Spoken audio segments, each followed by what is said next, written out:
Welcome to today's Explainer. We're diving into something that honestly just absolutely blew my mind. We're looking at how a catastrophic 17th century crisis completely forged the DNA of the modern Russian state. We are talking about a period of absolute devastation here, a collapse that fundamentally rewired how an empire operated for centuries to come, laying the groundwork for a system of power that still heavily impacts the world today. Imagine this. It's just 4 years after Ivan the Terrible died. An English diplomat visiting Moscow makes this chillingly accurate observation. He essentially notes that Ivan's tyranny had left behind so much, quote, mortal hatred that the country would inevitably burn in a civil flame. I mean, talk about hitting the nail on the head. He perfectly foreshadowed the brutal, quarter-century collapse we're about to explore. Part 1, the time of troubles and the crisis of the state. Right, so to really understand the heavy-handed autocracy of the Russian Empire, we have to look at the absolute chaos of its birth. Between 1584 and 1613, the country was literally torn apart. A succession crisis after Ivan's death triggered dizzying regime changes, civil wars, and eventually a full-scale Polish invasion, all before the Romanov dynasty was finally founded in 1613. And we're not just talking about political instability here. It was a complete demographic nightmare. Famine and disease wiped out a staggering 1/3 of the population. 1/3! And those who actually survived? Well, they didn't stick around. They fled to the wild southern lands, completely depriving the state of its essential tax base and the labor force its military desperately needed to function. Part 2, the false czars. So, right in the thick of all this misery, people didn't just want a new administrator, They wanted a divine savior. And this brings us to the deeply rooted psychology of the Tsar Batishka, the little father Tsar. He was revered in folklore as a divine protector, an avenger who had struck down corrupt boyars. It's fascinating, really, because this psychological anchor, this desperate belief in a godlike monarch delivering salvation, was actually the state's biggest vulnerability. Because if a ruler fell short, the people felt completely justified in opposing him as a false Tsar. The whole thing was driven by two deeply held, almost religious concepts for the peasantry, volya and pravda. Basically, freedom and justice. Because these revolutionary ideals were so intensely ingrained in the peasant mind, the only way a rebellion could gain real legitimacy was if it was led in the name of a true czar returning to grant them those very things. This belief system was so powerful, so contagious, that it led to a seriously bizarre phenomenon. We're talking about at least 23 documented pretender czars popping up before the year 1700. No joke, 23. You had these highly charismatic figures, like the famous false Dimitris, miraculously surviving death to lead massive rebel armies straight toward Moscow. Moving on to part 3, rise of the Romanovs. With all these pretenders marching around and foreign armies literally invading, how on earth did the state even survive? Well, things only started to stabilize when the public united against foreign Catholic invaders. Now, modern state narratives love to frame the 1612 expulsion of Polish forces by militias, led by figures like Minin and Pizarski, as this pure, preordained patriotic destiny. But actually diving into the historical sources reveals a reality that was far more chaotic, complex, and violently contested.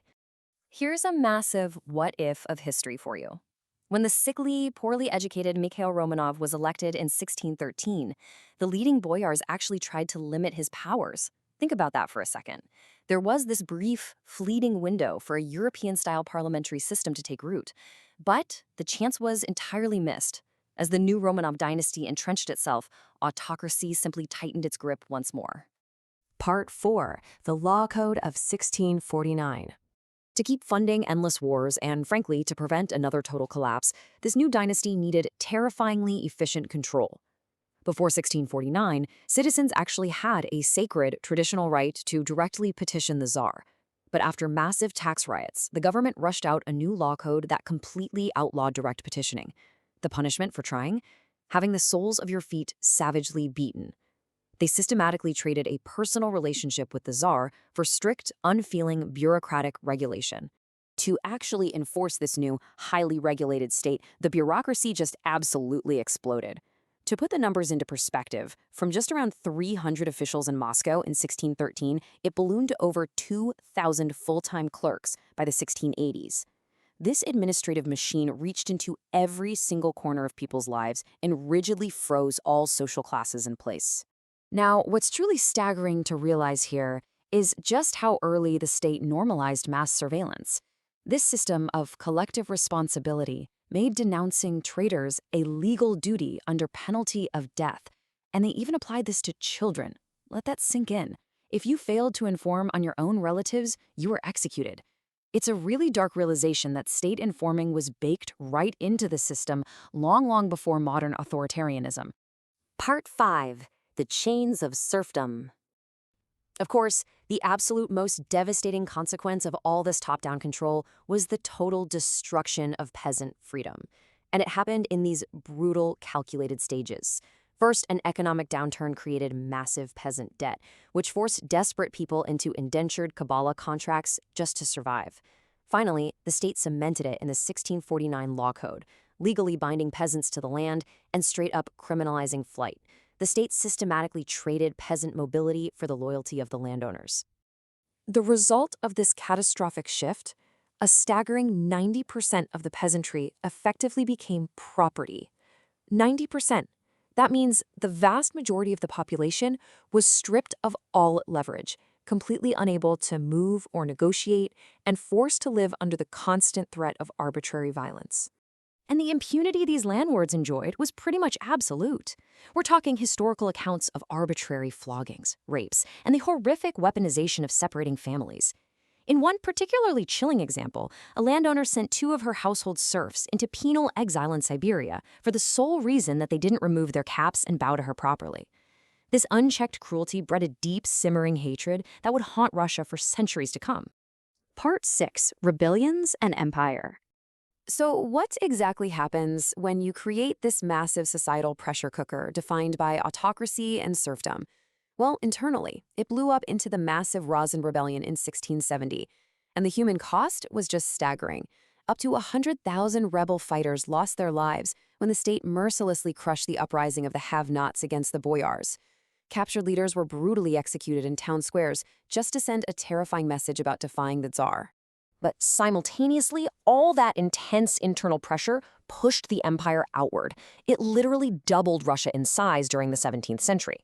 History books often favor myths of peaceful assimilation, but the sources paint a much darker reality of terror and heavy resistance from Siberian tribes. They show that the 1654 union with Ukraine was a deeply complex, contested treaty born out of bloody warfare and shifting geopolitics, not some simple, preordained brotherhood. Which brings us to a really crucial final thought to wrap up today's explainer. When we look at this state forged right out of the ashes of the time of troubles, we really have to ask ourselves how much of this 17th century blueprint, the reliance on a savior figure, the massive surveillance apparatus, and the relentless expansion, echoed into the empires that followed. How much of this authoritarian DNA still drives geopolitics today? It is a fascinating, if chilling, question, and exactly why diving into these historical sources is so revealing. Thanks so much for joining me on this explainer. I'll catch you on the next one.